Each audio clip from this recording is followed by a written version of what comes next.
Alright everybody, welcome back to the channel. Please like, subscribe, and comment down below if you have not. Today we're going to be doing a little over a year review on the Advantage lift. First video everybody seemed to like, and it helped some people out, I think, on making a decision there. Kind of seeing what the pros and cons were. So we'll go over how this one's treated me since I've had it, and if I'd do it again. Alright, so I originally bought this probably about, I want to say originally I ordered January, February. I'd have to go back and look at an exact timeline of 23, which is hard to believe now.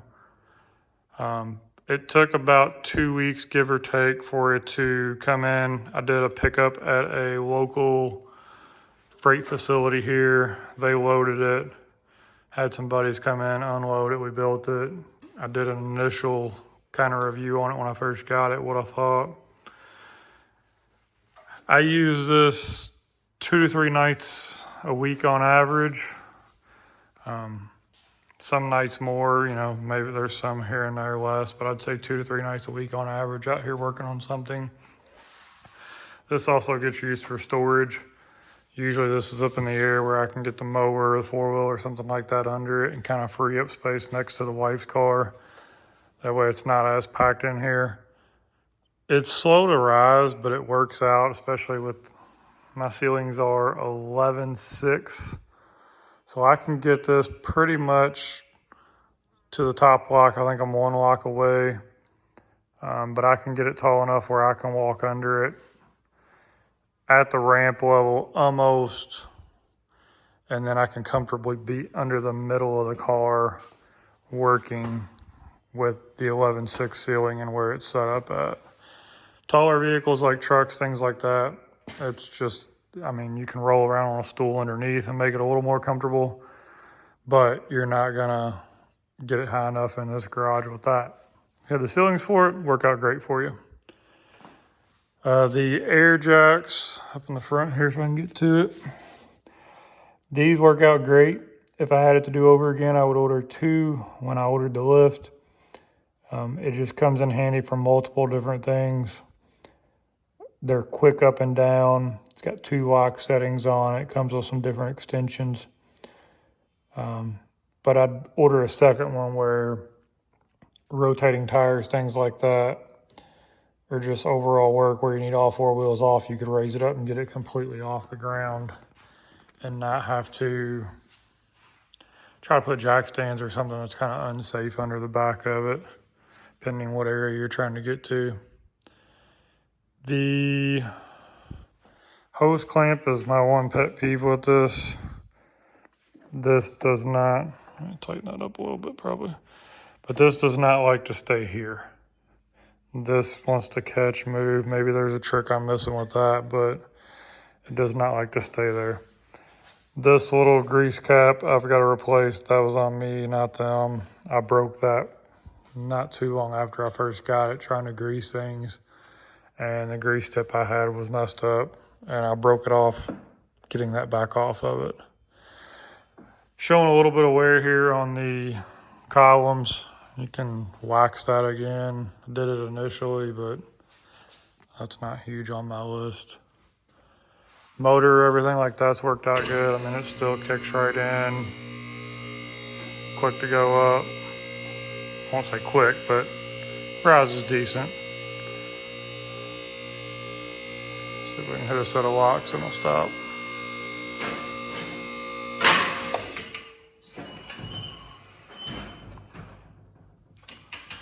So again, overall, pretty happy with it. It's got the drip trays.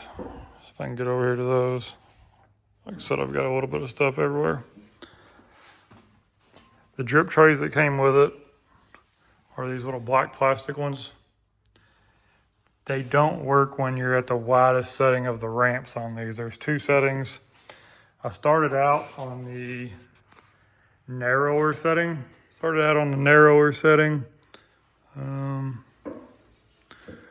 know if I can get this in shot or not. So this one stayed where it was at because the linkage was there. This one I started out, you can see here, And with the width of the car, and then I stored a car for somebody for a little bit. Stored a buddy's car over here for a few days, and it was wider than mine, and it was just right at the edge, so we switched it. And this has worked out better, but with this being wider, the drip trays don't fit. Now, if you get online and look, they do sell drip tray extensions. They're, I think they're aluminum is what they were. I'd have to look. I got a buddy that just bought them, but I haven't actually looked at them in person up close. But they rivet on, I know that. I'd like to see some sort of aluminum, maybe one piece across there, or a solid one piece that's a little more rigid. Those don't really hold a lot without bowing, and I know it's a drip tray, but it's kind of one of those things that becomes more, you know, than one use if it would. So I've got this up here for now. The other part, you know, it's just going to get on the floor. The floor is not finished yet. Eventually, I'd like to do the garage floor coating on it, but that's going to be a little bit down the road. So again, overall, really pleased with it. I would buy it again. This column design has more, in my opinion, than paid for itself as far as paying the extra money to have one that has that. If you get off camber with it, or you get a lock when you're first doing it that's out of adjustment, or you just happen to catch it the wrong way and one side doesn't lock, you're not popping right out of that post and done. Like, you lean the post, which obviously isn't a good thing, but it's a lot more stable than I feel like one without that design would be. So again, overall, really happy. This is the 9000 XLT. I don't know if I covered that at the beginning. Not cheap, but again, it's not something you really want to go cheap with whenever you're depending on your life to stand under it. So if anybody has any questions on this, or any question, you know, comments, anything like that I can do to help, if you're looking at these, let me know. I'll do what I can. This is a tight squeeze on this model for my garage. Should have really built this 6 to 8 foot deeper, but you know, what do? It works. So with that, please like, subscribe, comment, and we'll see you on the next one.